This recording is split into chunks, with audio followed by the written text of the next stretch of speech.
This next song is called Start It All Over Again, and it's basically a following of the seasons and the earth, and just taking the lessons from there. I'm the sea that surrounds you, the garden that grounds you, the sun and the wind and the rain. I am every season, for every reason, to start it all over again. Soon you'll sail the wide river, we'll set sail together, and oceans will call out your name. And by stars you will follow, hopes for tomorrow, and start it all over again. Start it all over again.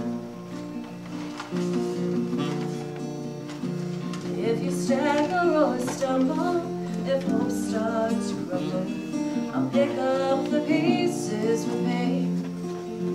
I will cradle you, cry with you, pray that you'll try to just start it all over again. Start it all over again. Who has eyes that can see all the things you could be? Who has ears for the sweetest refrain? May your heart sing forever when the sea meets the river, and start it all over again. Start it all over again.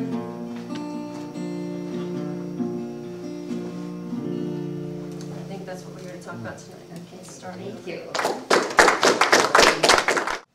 When you start to think about all the different people in those circles, within those communities, how strong are your relationships with all of those people?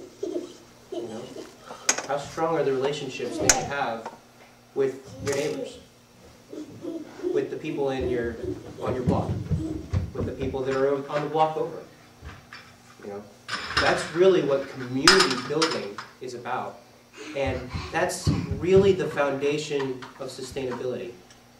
And I've been involved with building sustainability in this area for a long time. And I have a really large project that we're working on with the Board of Public Utilities in Kansas City, Kansas, to create renewable energy for this community. But there's a really strong argument out there that says, you know what, that doesn't create sustainability for a community. No matter how much renewable energy you have in the area, it's not sustainable.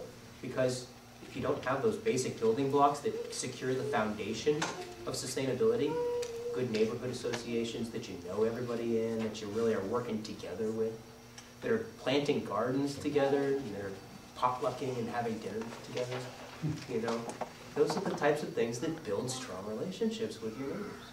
You know, but without having all of that available, you know, on a day-to-day basis, and without planning that with our neighbors and with our neighborhood associations and with our communities around us, like I said, whether it's educational or friends or governmental, without that kind of bond, that foundation for the whole sustainability movement, well, we can get as big as we want to up here, but we're sitting on this nice little teeter that's going to fall one way or the other. You know, we can take the sustainability, we can have, you know, all the renewable energy in the world, but when we don't have food coming in, where are we going to be? You know, if we pollute our water sources, you know, all that renewable energy isn't going to mean a whole lot. So, I mean, there are some basic foundations when it comes to a holistic approach about what it is to be a community builder in your area and what it is to build sustainability. I want to do just a quick think and listen. This is where we talk with our neighbor. So the person next to you is going to be your partner for a minute. And I want you to take a minute each. Timekeeper, if you keep track of this and let me know when a minute is up. And actually just go ahead and say switch loud enough for everybody to hear when a minute is up. And I want you to just, back and forth, I want you to talk about what it means to you to be a community builder and to be doing community building in your area and building sustainability. Go ahead. Electricity is a great example. You know, you can take, you and I and probably some other people here know, it's much easier to build a large energy system and hook it up once to one area than it is to build lots of little energy systems, okay? Or in the sense of energy efficiency, it's much easier to make a large building energy efficient than it is to make lots of little buildings energy efficient. When I was a master electrician at Kemper Arena, we took a year and did energy efficiency there. And within that year, we cut our utility bills 2/3. Okay, we literally saved the city of Kansas City, Missouri, $300,000 a year by 2 people who were committed to creating energy efficiency there. Okay, that paid for our salaries, you know, way over in 1 year. So, I mean, that kind of stuff is really available, and it would have taken us literally hundreds of homes to do the same thing, you know, and not doable within a year with 2 people. Is kind of where I'm going with that. So there's a certain scale of doing things.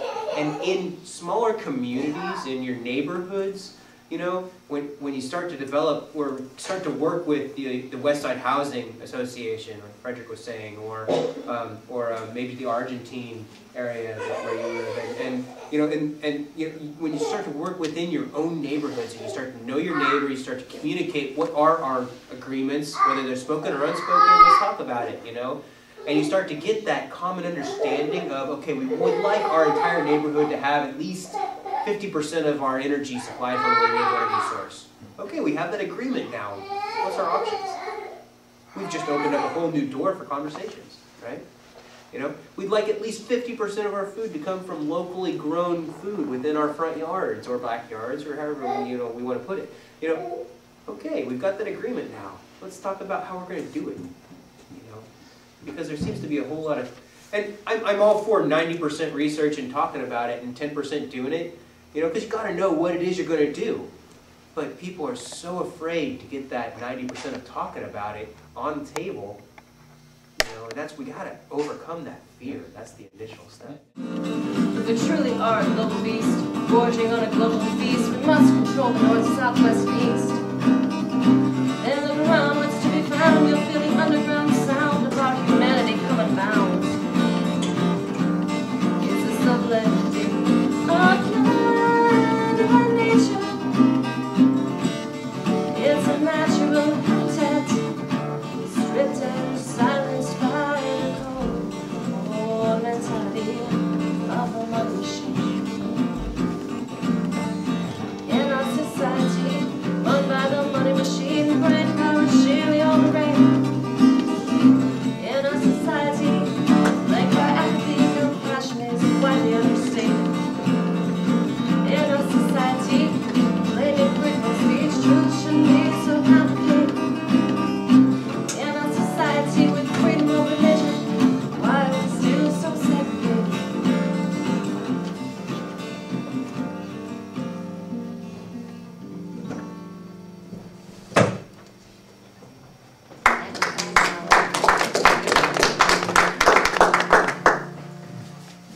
That's one perspective of man's contribution